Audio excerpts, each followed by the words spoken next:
Hi, I'm Jim Clark, Visual Arts Manager here at Hopkins Center for the Arts. Today we're speaking with Mary Catherine Solberg about her exhibition titled Reflection Portraits, Layers of Memory and Awareness, on view now through November 30th, 2025.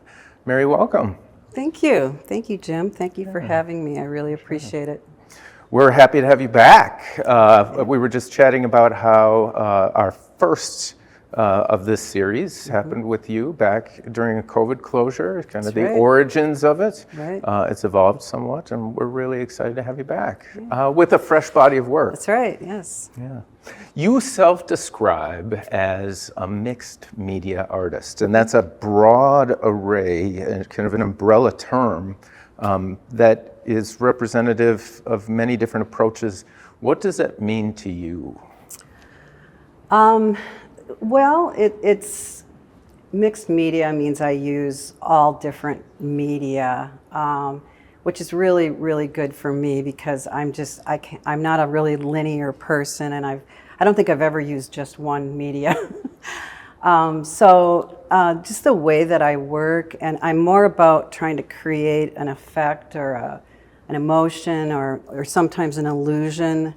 And so, I'm an experimenter, and so I'm always trying different mediums. And like Bob Ross, I have happy accidents and some not so happy. And but I look at the ones even that don't work as, in many cases I can just paint over it, and that just gives additional texture. Sure.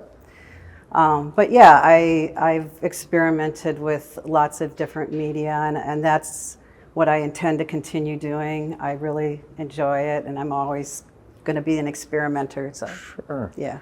And have you always been a mixed media artist? I was traditionally trained. I went to art school, so I learned how to use oil paints and to use, and what mediums to use with them. And actually, that kind of sprouted me into the mixed media because I had some kind of a reaction to, I don't know if it was the oil paints or the turpentine or the whatever I was working with, but I was getting these really severe headaches. So that kind of caused me to start experimenting with other mediums. And I wasn't crazy about acrylics. Acrylics have gotten a lot better since then, though, so that, they're slower. And is that the quality that you disliked, was how fast they dried? Yeah. And yet, ironically, I didn't like how slow oil was.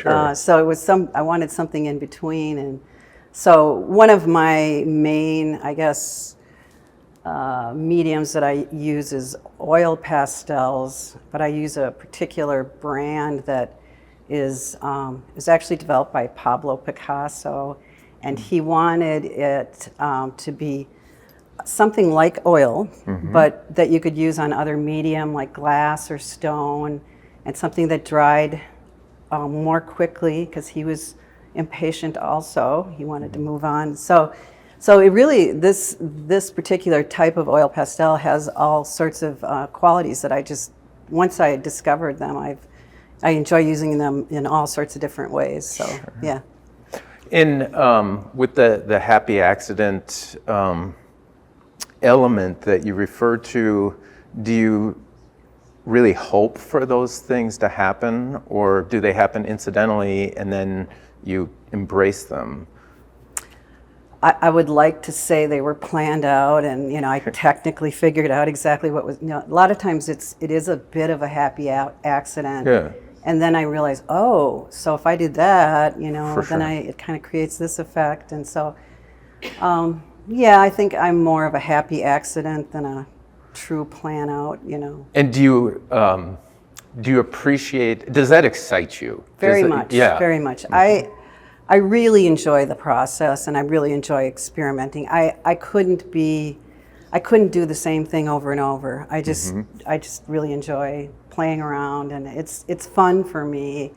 It's just an extension of my childhood, really, so. Creative play? Is that fair to say? Creative play, yeah. Yeah.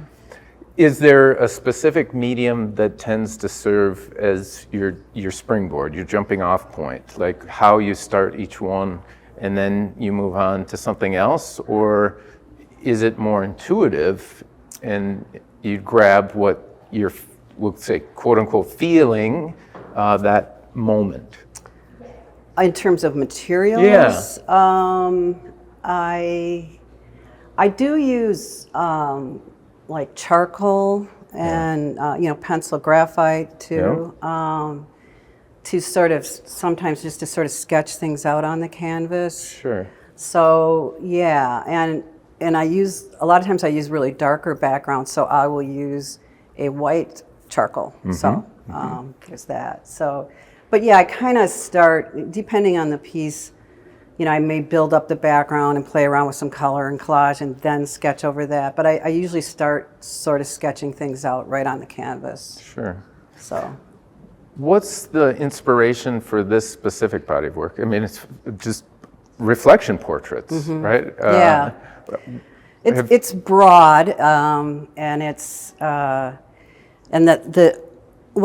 reflections, layers of memory and awareness. It's kind of started playing more with layers around the time of COVID, and I don't know exactly what that was about, but the idea that there's just, the shocking times that it was, and just, everything was shut down, and had a chance to experiment more, so then I started playing more with layers, and it was, I was able to express things better by using these layers. So, we're just assaulted with information and visuals and passing thoughts and memories and all of that, and how do you kind of portray that in a visual way? So this really lent itself to that. The memories, this particular body of work is kind of focused on the youth, this next generation, and I think and primarily girls, women and girls, because, well, frankly, I'm hoping that they take center stage. I'm looking to them. I have a lot of hope that that's where these challenges lie, and it's their shoulders that it's landing on, this world that we're leaving them. That's kind of what the theme is here, that we're leaving this young generation with a lot of challenges, and they're not necessarily happy about it, and so that they're processing it, and like I said, it's ultimately a hopeful feeling that I have. But you have to go through sort of like the stages of grief. You have to go through the process of, realizing what we're dealing with here, and then, feeling the feelings that go along with that, and then starting to, getting fierce and figuring out how to approach going forward. And so that's loosely what a lot of this is about. So it sounds like pandemic time, and that period was an opportunity for you to focus, and something pretty positive came out of it. I would say, definitely. I truly am an optimist, but I'm also a realist. And so, and obviously during that time, George Floyd, all the things that we've been dealing with, school shootings, it's just not easy. Life isn't easy. And there's a lot of challenges and a lot of things, no matter where you stand politically, just things we want to change and work with. So, and yet, there's incredible beauty and, much to take away from. And it's like today, it's 60 degrees. It's November 4th. It's just all of these things swirling around. But I have to just restate that I'm ultimately optimistic, and especially with this young generation and girls. That feels like it comes through in the work, but it's they're not just pretty images. They're layered, and there's some cognitive dissonance, I feel like, which maybe relates somewhat to the cognitive dissonance of something so positive in your personal practice coming through in such a challenging time. But these images, while sumptuous, aesthetically beautiful to look at, there's a bit of an edge. You intend that. Yes, that's fair to say. Yeah. And the layers of memory and awareness, there's images of referring to pop culture. There's Rosie the Riveter, there's classic Coca-Cola kind of advertising images. How do you select the images that you layer into the portraits? Is that planned out? Is it strategic or responsive? It's more intuitive, I guess I would say. I have a lot of collage materials. There's a lot of just imagery all around us, and I use like the idea of Coca-Cola as everything is that sort of brand where everything's branded, and the whole, our culture now with influencers and everything, just this having to have a brand identity. But it's not like, that's not my front and center statement either. It's sort of like, so that's why they're kind of subtly, and sometimes, I'll put something there and then it's, I take it away or I cover over it and something. So yeah, it's very intuitive. It's strategic in the sense that I want to show all of this sort of incoming data that we're contending with on any given moment, but I'm not trying to say this is the narrative that you must take away from this painting. I really like people to look at it and maybe trigger something in them. Trigger being a positive term, maybe, but it could be negative too. Sure. So you're eliciting, you're coaxing feeling out of the viewer. Right. Is that fair? Yeah. The idea of memory is a lot about it because I'm going back. I only have my own childhood to really, to understand that sort of childhood thing. So I kind of key into that a little bit. Sure. That's my history, so yeah. When you say that, that you're keying off your memory and your history, people posit that Mona Lisa is actually a Da Vinci's self-portrait, kind of disguised. Do you think of these in any way as self-portraits? I think that's a really interesting and fair thing to say. In a sense, they're all self-portraits because my portraits are really more about emotion or an emotional state, or like I'm trying to project more of a concept or an idea. Although I can do portraiture and I can do a pretty good likeness, I do commission portraits. For me, the portrait is more about emotion. It's more about, eliciting a response that way, so. You mentioned commission work. I think Sargent said a portrait is a painting of a face where something's wrong with the mouth. Do you? Oh, that's funny. I like that. with your personal work, you're satisfying you, and you hope to connect with other viewers. With a commission, you're really satisfying a client. Do you have challenges in that process sometimes like that? That's a great question. I don't want to dissuade people from commissions, but yeah, when I'm just doing what I want to do, then it's just a journey and it's just an expression of what I'm feeling, and it's just very organic and intuitive. If I'm doing a commission portrait, I have to be always aware of them and what they want, and I also am aware as a woman or as a person, they want to look good. This is something they're going to hang, and so I find like that. I never heard that Sargent quote, and it's just so great because it's like you just kind of micro into, is that eye off, or what's wrong with it, instead of the holistic sort of what you're trying to do. So it is a completely different animal, even though. I really don't take, if someone says, I want you to do a classical portrait, of my mother to put in the office or whatever, I will probably steer them to another artist who's just going to do a better job for that particular kind of art. But I do work with people that say, just you do you, do your interpretation, which is great, but it's still, you're very aware of them, and yeah. Totally. With your personal work, and given that they're so responsive and you're working intuitively, that's a bit of a tightrope, at least in my experience, and things can go awry because that'll happen, particularly when mixing different mediums. Does it ever happen that something just doesn't work out and you have to walk away from it? Period. Oh yeah, Usually, I can maybe paint over it or rework it or like just start fresh, But yeah, there are times when literally it's a burn pile situation, and I have actually burned some art, much to people's horror, But I've just overworked the canvas, and I feel like it's even starting to warp a little bit, or there's just technically, I just don't think I can pull it out of the fire, so to speak. But I try not to let that bother me because, and it used to a lot. Yeah.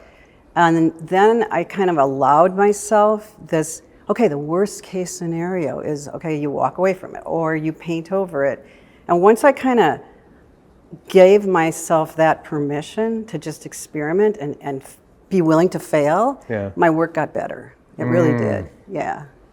How long ago was that, do you think? That's a good question. Not as long ago as it should have been. I mean, Right. I would say, maybe 10 years ago, Sure. maybe. There was just a point where I just said, what's the worst? Why are you being so hard on yourself? And the thing too about portraiture is it's kind of an exact science, especially if you're trying to do a likeness, you don't have as much freedom to just, I don't know, just that giving myself that permission. I don't know how to explain that any other way, but it really did change I just made my art better because I wasn't punishing myself so much, Yeah. Did you find that running into that brick wall and a work that you had to walk away from, did that start happening less, or it was the same frequency but you just responded to it better? I think I responded to it better. But I think it happened less. I think I kind of turned a corner about allowing the happy accident thing or whatever, and just being, I guess, a little more abstract or abstracting, and that it just got me more experimental. Sure. And that I think has really opened up my art practice a lot. So. I think it's been good, and I know I still have to walk away from stuff, you just, there's that thing of, is it done, I know every artist knows that, and sometimes you overwork it, and sometimes you just need to walk away and just let it be and start something else and then go back to it. Along those lines, do you work on multiple pieces at the same time? All the time. You do? Yeah, because there is drying times too, and I'm not a patient person. I want to keep going. So I would say I'm usually working on like 2 or 3 at any given time, and sometimes more. So. Are they on multiple easels in the same space, and you're doing a little bit here and a little bit there?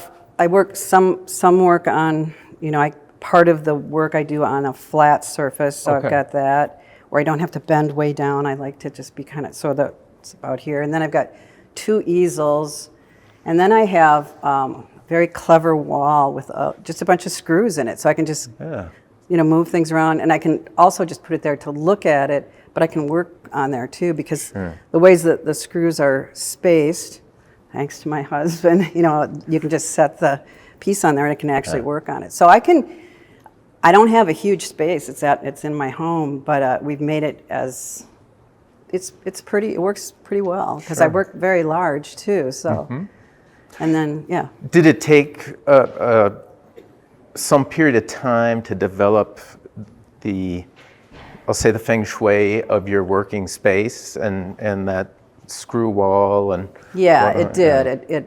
It did develop over time, and in fact, just even today and yesterday, it was just. And then I do tend to just things pile up, and and then I just have to clean it out, and so just yesterday I spent the day just sort of getting rid of stuff and moving stuff around so that I had room to work, because I get working and then things just pile and pile and pile until I've kind of got myself in a corner, and Totally. But I think the way I have it laid out, given what I have, is about as good as it can be right now. So it has developed over time. Does the primary image, taking into account that there's a lot of intuitive push-pull experimentation, But I imagine you have some sense of kind of the primary image going yeah. into it. And yeah. does that come to you like a flash, like the muse whispering in your ear, or is there a development process there? Well, I work from imagery. Yeah. So, I mean, so I'm always looking at, imagery. I take photos, I look at, stuff online, other artists, and then, eventually I may come across a specific image that just really moves me, or a series of things. Yeah, so I work from a reference photo or 2 or 3 reference photos to create that one central, but then where I go with it, that's a little different how I but I'm always working from a reference, and then it might be on the computer screen too, just so I can, just keep track of where the lights and shadows go and There's features. a root of observational work, Right. and then you riff off of that. I riff off of it, so it may, if you see the original image, it may look quite a bit different, but I've used the basic structure to just sort of do to pull from. Yeah, Sure. I always have a reference image. What's the most challenging aspect of working as an artist for you? That's a good question. Right? No. That's fair. I'm an introvert, so this is always a little bit of a stretch for me, and I appreciate that you're all here. Thank you. Yeah, I think it's the discipline to, shut off the phone, to find the time to focus. Yeah. I have to kind of put things aside so that I don't just go down and just immediately start working. It takes a little while to get into the mode, and so it's just carving out the time. And sometimes you miss out on things, but you need to. The studio time is important if you're gonna do this, and so I have to just say no to a few things sometimes. That's hard. Do you ever find though, and it's entirely possible you don't, but I mean, there's FOMO, a fear of missing out of the things that are happening outside the studio, but then you're at a party or you're at an event and you're like, boy, I really want to get back to the studio. Yes. FOMO about being in the studio. Yes. Yeah. I definitely, yes, I have that. I see people, everybody has the greatest life online, and you're envious of that. Wow, look at all those parties and everything, and I wish I was there. But then I'm out and I'm kind of like, I'm ready to go. I'm ready to get back to the studio. I enjoy, I really enjoy what I do, and it's not always gratifying and perfect, but when it is just kind of flowing and you get into that headspace, I guess it's very meditative. It's very, it really keeps me grounded, and I think it makes me a happier person. So it's really good. Yeah. Is this series ongoing? Are you currently expanding on it? Or is there Definitely. something else you're working on? Well, I'm definitely going to keep this whole idea of memory and information and just this layered. I really am having fun with that, and I want to experiment with some new materials. I feel like I'm just scratching the surface with this layered thing, and so I'm really going to continue building on it. And I'm hoping to. It's more about playing around with some new materials but I think I'm going to build on this idea of memory and past, and this series is about that. But then I also do sort of large, I call them swim girls. Some of you might be familiar with them, and they're just really focused on like a very large scale head, and the woman in a lot of them is wearing like a vintage textured swim cap. And that whole series, I'm not going to get away from that either. So it's kind of going back and forth, but that's more about being in transition, and the idea of water as a metaphor for the idea of transition, or going into the subconscious, or diving into a new reality. So that's kind of what's in my mind on those. And so that brings up a lot of other things too. And, Sure. and then I have other work that I call my icon series, which draws more from my Catholic, childhood and the religious iconography. So I use a lot of gold leaf and halos and bishops' hats on cats or whatever, just because I like to elevate everyone, not just the saints. And so I use that imagery in my own way. Sure. You spoke about how your workspace is in your home, but you also show work in the Casket Arts. Yep. You have a space there as well. Yeah, I have a space at the Casket Arts building in Northeast Minneapolis, but I don't work there. I just pretty much display and store work there. Sure. I am a messy artist. Yeah. So, Yeah. so when people are like, oh, I can't wait to see your studio, I'm always like, Yeah. okay. But so yes, that Casket Arts is more for display. And Sure. When is the next time you'd have that space open? I'm glad you're asking that. So, well, actually, I think it's November 8th. Is that Saturday? That would be second Saturday. We're always open on second Saturday. So I'll be there then. But on November 14th, 15th, and 16th is what we call Open Casket. And it's kind of like our Art-A-Whirl. Little bit smaller, but all of Northeast, like the Northrop King building, and a lot of the buildings are open for this fall art crawl event.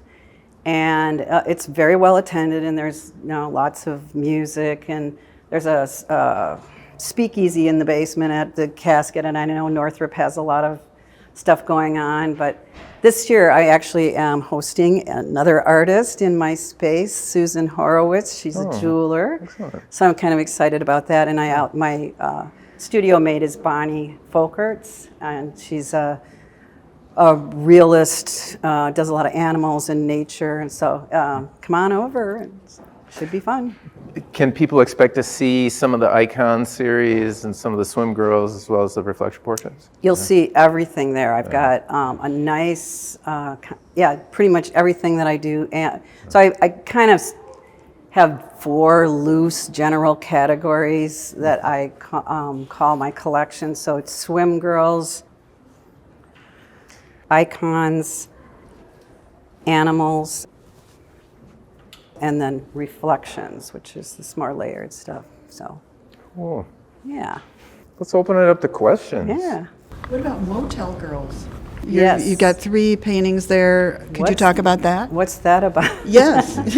So that's, so I call that my there are all sorts of series here, motel series, I guess you'd call it, but that's kind of about my memories of road trips and being a kid and thinking that these motels were just like, oh my God, how amazing and beautiful, and the neon, because we didn't have that many road trips as a kid, or didn't travel a lot. I came from a large family of 10, so yeah, that was to me sort of like wow, and so I like to sort of a sense of wonder, I guess, and nostalgia. All of your portraits are very intriguing.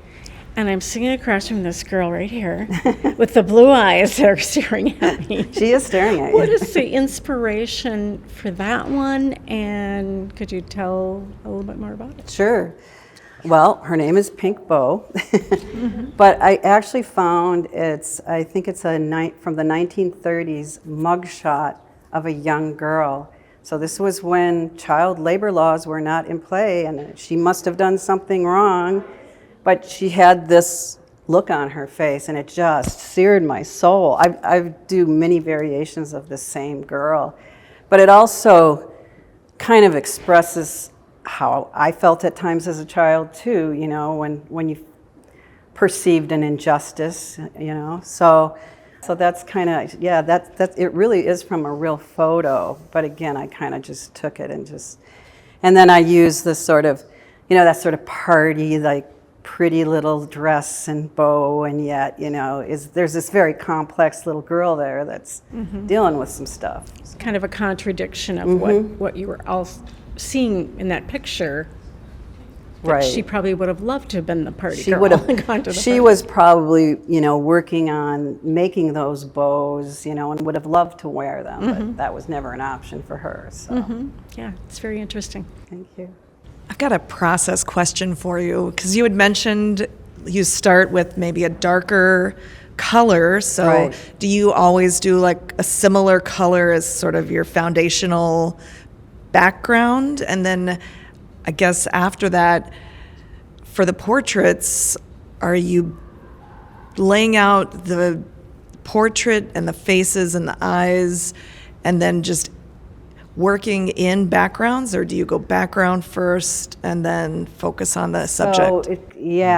I kind of go back and forth on that. So my earlier work, pretty much I started with a dark background and then sketched and kind of then worked from there.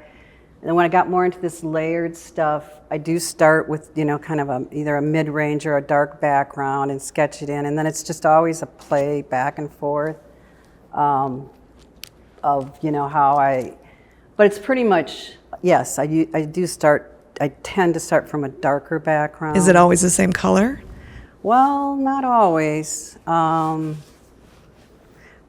start from pure black a lot, yeah. And then just, literally chalk in the face, and then it just depends. And some of these layered ones, I just throw a lot of color and stuff, and then I kind of take that back enough that I can sort of sketch on it.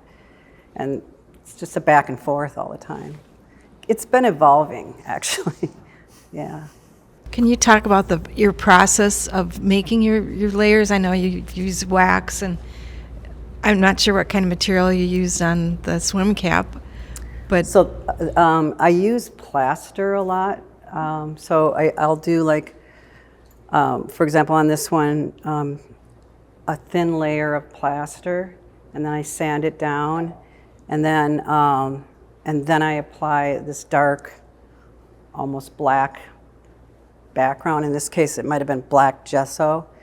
And then I working on top of that, depending on the materials I'm using, it kind of scumbles over it, so it brings that, so it doesn't catch all of the deep crevices.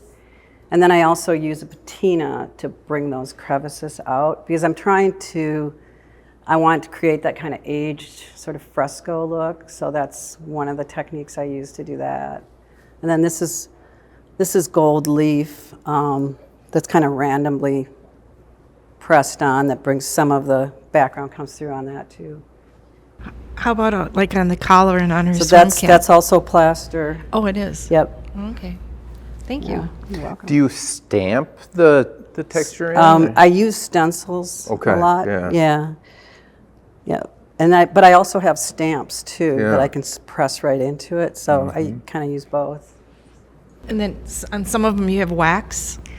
Yeah, also? now I don't know that I have any encaustic work here, and I used to work in encaustic a lot, and I intend to again. It's kind of it's an intensive setup, and it's it's hot molten wax, and then you use either a heat gun or a actual flame to what's the word I'm looking for? Embed it. Sorry. Not embed, but fuse. You have to fuse every layer. Well, that was just logistically a lot of work, and so I tried to. This is where some of this experimentation comes in. I tried to, how can I make something look and feel like that encaustic without having all of this, heated palettes and So I started playing with different gel mediums. So some of what you see looks encaustic is actually like different kinds of gel mediums that I constantly experience. I'm still, just the other day I found a different thing that I'm all excited about, So. That's a great place to be. It is, yes, it is. Well, it's very exciting work. Well, thank you. Thank you so beautiful. much. This is kind of more of a commentary, but because we never really talked about it, but I grew up in a small town up on the Iron Range, and there was a motel called the Stardust. Ooh. And those paintings remind me of that. And I was always, I grew up there. It was like, oh yeah, the Stardust Motel. Who stays there? And just has always intrigued me. love Because when you grow up in a small town, you know, we have little It's a big motels. deal, yeah. And it had a pink neon star in the front. And so I kind of actually always wondered about your motel series because I resonate with that. And we didn't really travel a lot either, but because I grew up there, you know, and people still ask me about it now. So I just had to make that comment. Is it still there? Is that neon still there? I don't Might think be a so. road trip to get that Yeah. sign. I know, it was there for a long time, but I don't think it is, and it was really, That's sad. A lot of that old neon. That, Yeah. You know, I mean, I just love that. Yeah. I know, me too. I have a friend. I think you might be familiar. I know some of you are. Zach Wallenfang, who is going all over the country to document all of these amazing neon, and he takes his Instagram whatever sign is just sign here, right? At just sign here. So yeah, check it out. Very cool. Yeah. Mary, what's next for you? So, well, I'm going to do this open casket, and then I have two commissioned double portraits that I'm working on that I need to get done by the end of the year. So, I'm going to, and they've kind of been put by the wayside, getting other I've got a few shows besides this show. I'm in a couple other shows in town. So I was working on that, getting ready for shows and stuff. So I got to finish those commissions, and then I'm going to start experimenting again. Awesome. Yeah, yeah. Awesome. Mary, thank you so much for sharing your work with our community. Yeah.